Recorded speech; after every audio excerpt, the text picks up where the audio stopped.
Good evening, 12th. I'm Kevin James, one of the deacons, and on behalf of the deacons and the Finance Committee, I want to thank you for joining me as I will talk through the financial summary for the first quarter of 2020. So the finances for the church are mainly covered out of the local ministries budget.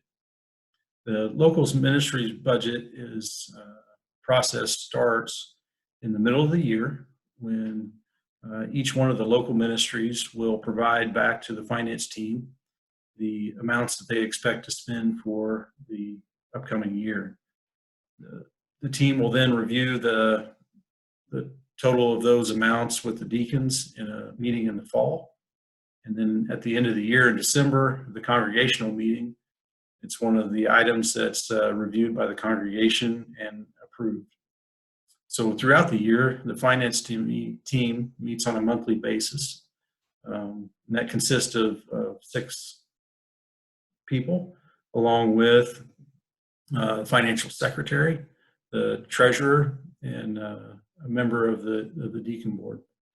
So each month they're reviewing the detail of the finances, where the money's being spent to make sure that we're adhering to the budget set by the congregation. So today I just wanted to look at the summary so that the congregation could see a view of where we're at with our finances so far this year. So we'll take a review of the summary here. So if we look at the top left of this sheet, the total assets of the church held in the 2 different accounts is $563,000. So there's a local checking account that's holding $307,000, and then a second account in long-term CDs of $256,000. So this amount of $563,000 is up from what it was the same period last year in 2019, where it was just under $550,000. Now, the church does not owe any money, but in our financial statements, we show that we allocate the total amount of the $563,000 to 4 accounts. So these 4 accounts are, as shown here on the left. The building and growth fund is just under $64,000. So this is money given to fund any future growth of the church for building expansion or items around that topic. The local ministries fund is the primary fund where we're paying all of our bills and funding the activities of the local church, and the fund that relates to the budgeting process that I spoke about at the opening. So this account is holding just over $76,000 at the end of March. And that's up just over $6,000 from a year ago. The missions fund for our Faith Promise Missions program is holding just under $65,000, which is up from what it was a year ago at $54,000. The reserves fund is currently at the end of March or the first quarter of this year holding $356,000. Now the reserves fund is broken down into several categories. The biggest one is the general reserve fund, which is holding $150,000.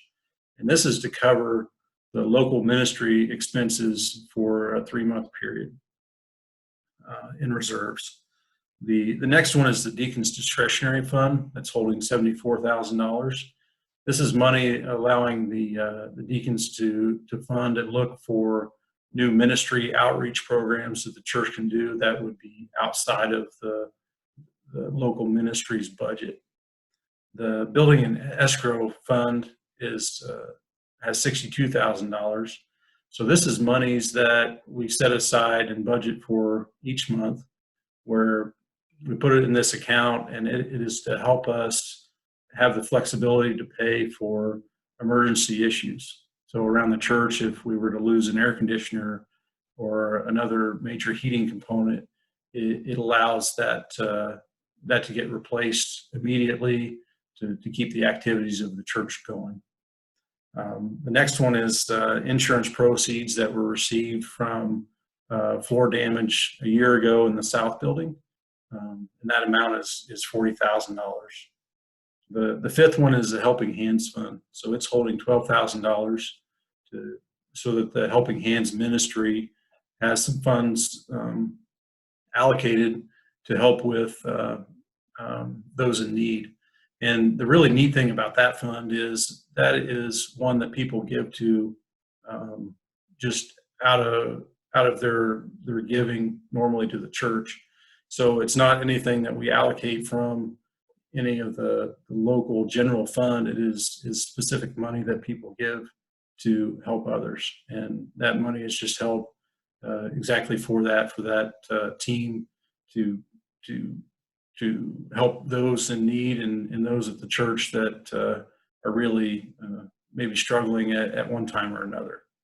So then the final one is for the Food for Students program. So the church receives in money from gifts and from the foundation, the local foundation, that and then disperses that money back out to help facilitate the flow through in order to receive the money and go out and allow people to buy the purchase of food to run that program.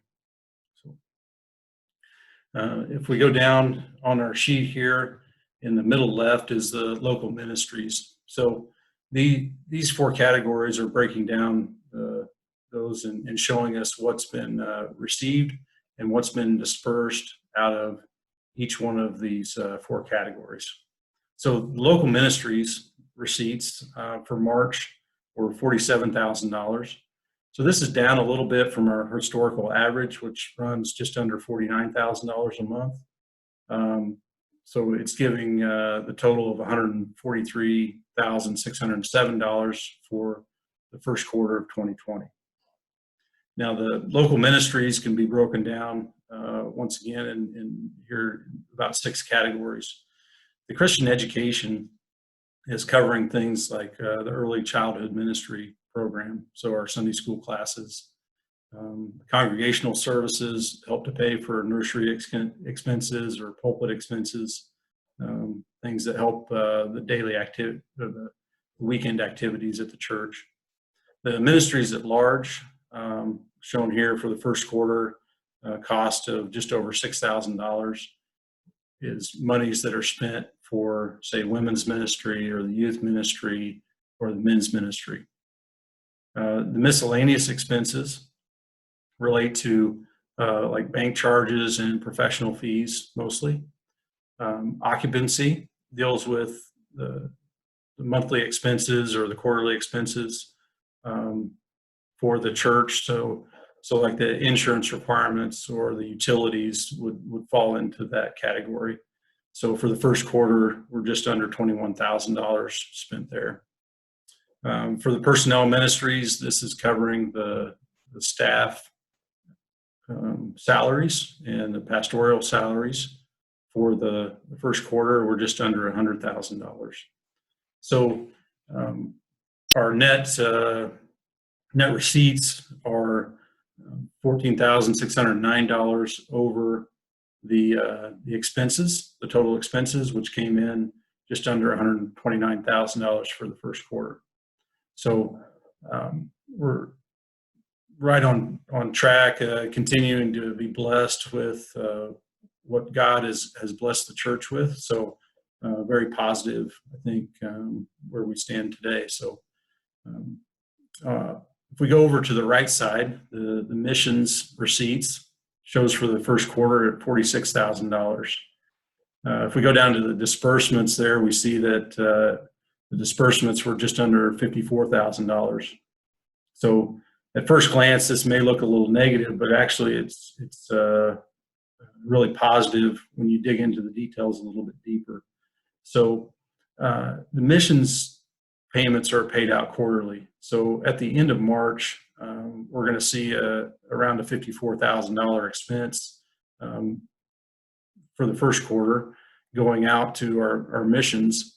But what it represents is what we see above. So the discretionary giving represents an amount that was over the needed reserves for the missions account, and money that was given over the faith promised from the year before. So the missions committee was able to allocate additional funds to the missionaries in the first quarter, so of $18,500. What we see for the home and international categories for the first quarter is just over almost $24,000, and this is the payments for each one of the missionaries, and it's just broken down to that category, whether they're here locally at home in the States or if they're international. So in the designated home and international, this is money, the almost $1,400 was given specifically to missionaries by people in the congregation. The bottom left side, we see the building. So there's been $3,000 given to the Building and Growth Fund. So we continue to see money each month there gifted for future expansion projects that may come along. So the final one is the reserves account. So if we look at the total brought in for 2020, we can see that it's just under $25,000.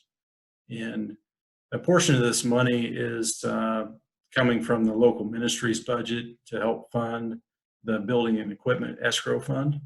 And then a large portion of the money is what's received for the Food for Students program, which is then turned around and spent out to cover the expenses of that program, to buy the food and help it move forward. So that gives us an idea of the summary of those monies. And so, and the primary thing that I wanted to go over with you. Now, there is more detail. So if you're curious about and wanting to know more, welcome you to contact myself or anybody from the Finance Committee. Don Usey is the chair of the Finance Committee this year, and he would be happy to answer any questions, as would Lori Cuellar, who's our financial treasurer, and Susan Hall, who's the financial secretary. So overall, I really feel that God has blessed the church, and we're able to continue the ministries in spite of the challenges going on around us. I think God is still really providing for us, and I'm just really excited to share that, and just hope that everyone has a blessed day, and thank you for spending the time.